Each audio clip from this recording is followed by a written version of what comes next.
Okay, so say I have finished my project now. I am in the Deliver tab and I want to export. Before you do that, you should save your project.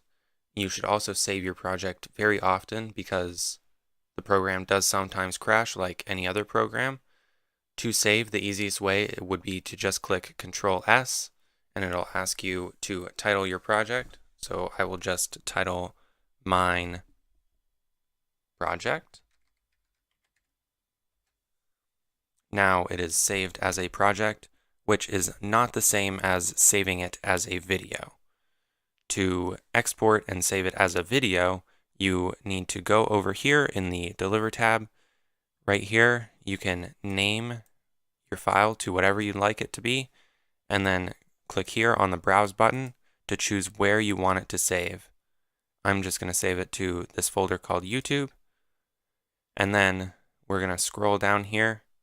You want to change your format from QuickTime to MP4. That is the recommended format for YouTube videos.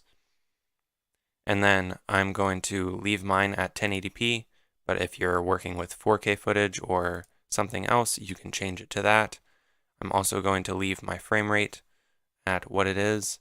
The other important setting to take note of is the quality. For 1080p footage, the maximum quality that YouTube does is only 8,000. The settings for 720p or 4K footage would be different. You can look up what those would be online, but for 1080p, which is what most people will be using, it's only 8,000. Okay, then you also have the audio tab, which the defaults of it are the standards for YouTube, so you don't need to mess around with any of that.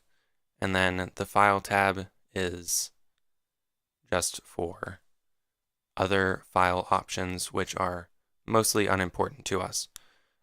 One other option that is important is that you want to make sure you are rendering it as a single clip, which will make sure that your video is all in one piece.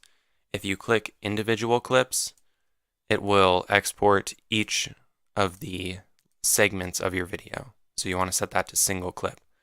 Okay, now that we have put in our render settings, you can click the Add to Render Queue button, which will put it in the queue, and then you can click Start Render, which will render your video.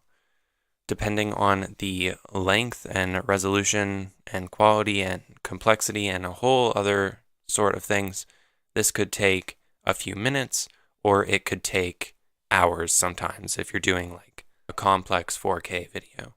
Thanks for watching. If you like this video, hit the like button. If you want to see the next video, hit the subscribe button and the notification bell. Thank you and goodbye.